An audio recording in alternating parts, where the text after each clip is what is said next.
ఏపీలోని కూటమి ప్రభుత్వం చేనేత కార్మికులకు ఒక గుడ్ న్యూస్ చెప్పింది. చేనేత కార్మిక దినోత్సవాన్ని పురస్కరించుకొని ఆగస్టు 7వ తేదీన నేతన్న భరోసా పథకాన్ని అమలు చేయాలని నిర్ణయించింది. ఇప్పటికే దీనికి సంబంధించిన పూర్తి స్థాయి కసరత్తును చేనేత జౌళి శాఖ పూర్తి చేసింది. ఆంధ్రప్రదేశ్ రాష్ట్రంలో కూటమి ప్రభుత్వం అధికారంలోకి వచ్చిన నాటి నుంచి అన్ని రంగాల వారిని ఆదుకునేందుకు శత విధాల ప్రయత్నం చేస్తుంది. అందులో భాగంగానే వారికి అందరికీ కూడా ఆర్థిక భరోసా కల్పించడానికి వివిధ వృత్తులకు ప్రోత్సాహం ఇస్తుంది. ఈ క్రమంలోనే చేనేతలకు ఏపీ ప్రభుత్వం నేతన్న భరోసా పథకాన్ని అందిస్తుంది. ఇందులో భాగంగా రాష్ట్ర వ్యాప్తంగా సుమారు 54,000 మంది అర్హులకు నేతన్న భరోసా పథకాన్ని అందించనున్నట్టుగా తెలుస్తుంది. ఈ పథకం కింద చేనేత కార్మికులకు సంవత్సరానికి 25,000 రూపాయల చొప్పున అందించాలని ప్రభుత్వం నిర్ణయించింది.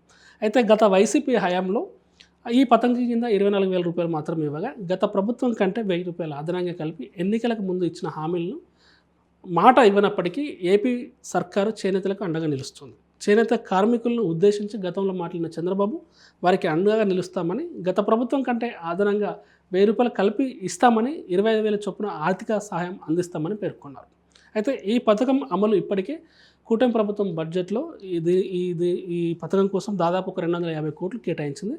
త్వరలో దీనికి సంబంధించిన విధి విధానాలు కూడా విడుదల చేయనుంది. సొంత మగ్గం ఉంటే చేనేత కార్మికుల కుటుంబానికి ఒక్కొక్కరు చొప్పున ఈ పథకాన్ని అందించాలని, ఆర్థిక సాయం చేయాలని అధికారులు కూడా ఇటు ప్రభుత్వం కూడా భావిస్తుంది. వైసీపీ ప్రభుత్వ హయాంలో అనుబంధ రంగాల కార్మికులకు కూడా, అంటే ఈ చేనేతకు సంబంధించి అనుబంధ రంగాలు ఉంటాయి, ఈ అనుబంధ రంగాలకు కూడా ఎలాంటి మద్దతు ఇవ్వాలి. కానీ ప్రస్తుతం చంద్రబాబు హయాంలో మరో 10,000 మంది అనుబంధ రంగ కార్మికులకు కూడా ఆర్థిక సాయం అందించాలని కూడా నిర్ణయించారు. చేనేతకు అనుబంధంగా ఉండే రాట్నం పడకడం, రంగులు అద్దడం తదితర రంగాల వరకు కూడా ఈ పథకాన్ని వర్తింపజేయాలని అధికారులు ప్రతిపాదనలు రూపొందించారు. దీనికి సంబంధించి ప్రభుత్వం అంగీకారం కోసం ఫైల్ కూడా రెడీ చేసి పెట్టారు.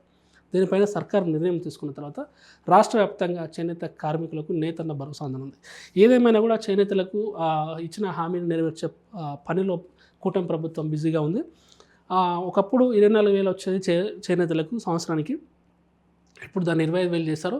అలాగే అనుబంధ రంగాలు కలర్లు అద్దడము, వడకడము ఇవన్నీ ఉంటాయి కదా, వాళ్ళకు కూడా ఇప్పుడు ఈ లిస్టులో చేర్చారు. దాదాపు దాంట్లో ఒక 10,000 మంది అర్హులు తేలారు.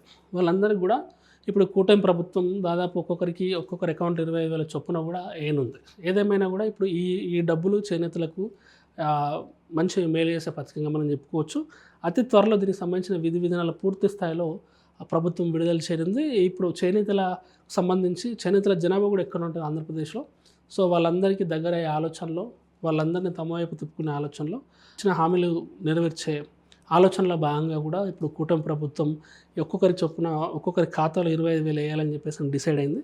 అతి త్వరలో వాటికి సంబంధించిన విధి విధానాలు ఖరారు చేయనుంది. ఆగస్టు 7వ తారీఖు వరకు దాదాపు ఆ డబ్బులు కూడా ఆ చేనేతల అకౌంట్లో పడే అవకాశాలు కనబడుతున్నాయి. ఏదేమైనా కూడా ఒకప్పుడు కేవలం చేనేతలకు ఇచ్చేవారు, అనుబంధ రంగాలకు ఇవ్వలేదు. ఇప్పుడు అనుబంధ రంగాల వాళ్ళకు కూడా ఇప్పుడు ఈ డబ్బులు వాళ్ళ అకౌంట్లో పడడం కూడా వాళ్ళకు కూడా ఒక ఆశను రేకెత్తిస్తుంది. వాళ్ళకు కూడా భరోసా ఇస్తాయనడంలో ఎలాంటి సందేహం లేదు.